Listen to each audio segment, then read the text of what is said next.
Welcome to the breakdown. Welcome to the breakdown. Literally just got done watching Contender series like 5 minutes ago.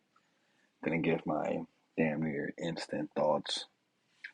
First fight was that Jafil Fihalo versus Roy Burt and Chavaria. Um, Pretty decent fight. And Chavaria came with like 20 of his family members, which was interesting to me because you already know that's like plenty pressure. And he actually had a lot of success up until the fight ended, if you ask me. Like I thought it was going to the decision that he was going to win, and Fahilo ended up getting the knockout, ended up winning me money. That's who I picked, so I was happy with that. Um, Honestly, out of everybody that fought, I think he was probably the least deserving of a contract. I mean, he got a knockout, but like I said, he was very close to losing that fight. The second fight, we had Alieve versus Josh Wick. Josh Wick, he was one thing I noticed about him, he had a really high pitched voice, which threw me off, and I picked Josh Wick to win just because this guy Lee was like, I'm not sure what country he's from. He's from a crazy country. The first fighter from that country in the UFC officially. But yeah, so I don't know. I was looking at his opponents. I'm like, never heard of him. Never heard of him. They're in a scene that I don't think is that experienced. So I don't know. I didn't really believe in him until I saw the Khabib haircut. And then I was like, oh man, this guy, he has the Khabib. Maybe he gonna win, you know? So then he actually did win, but I didn't pick him to win.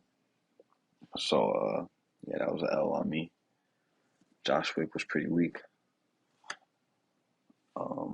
What's next? Austin Lane versus Richard Jacoby. I did pick Austin Lane to win. He fought Greg Hardy on Contender, lost to Greg Hardy.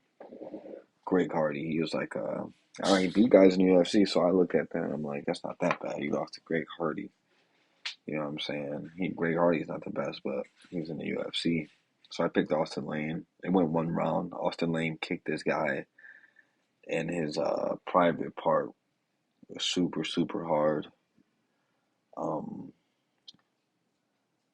Jacoby didn't even take like 5 minutes, which I think was a mistake. He should have took the five. He like wanted to fight again right away.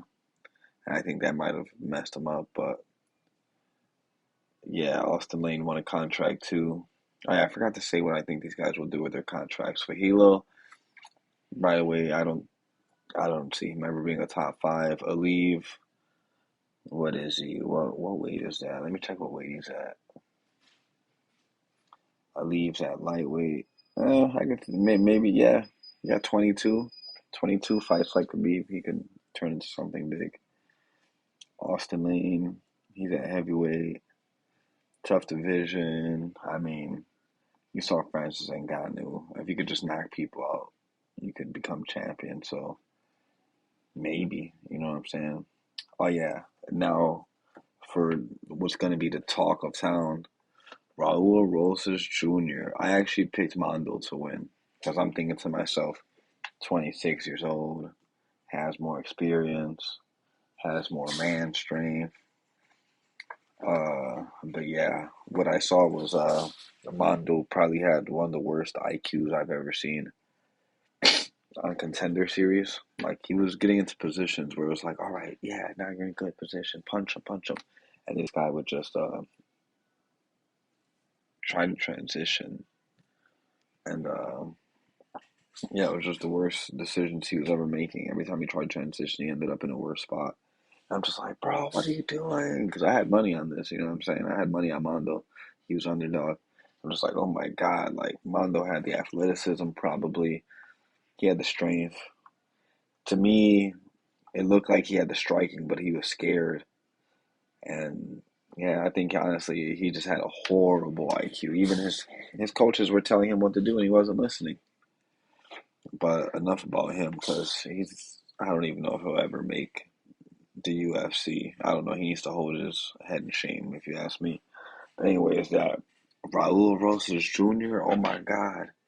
Right away, I was like, you know what I'm saying? Obviously, he's a young 17-year-old, but right away, you could tell this kid, he has the potential of a future champ. You know what I'm saying? 135. I think the kid's like 5'10". You know what I'm saying? He's 17 years old. If you ask me, he has really high ceiling, 17, Mexican. So he's got the genes. He's got the genes of a warrior, you know what I'm saying? I think he has a good future in the UFC. Hopefully they match him up right. Don't try to feed him to the wolves right away. That kid could definitely be a future champ. And then the last fight, Bruno Ferreira. I mean, that guy's just strong as hell. What could you really, you know what I'm saying? He's just strong as hell. He's fights at 185. Do I ever think he'll beat Izzy? I don't know if anybody will beat Izzy, but the guy's strong as hell. He has a puncher's chance against anybody, probably. The punch that he landed to knock out Leon wasn't even, I don't know, it didn't even look that clean. And Leon stumbled maybe like 3 seconds after it landed. That's when you know it's a strong punch.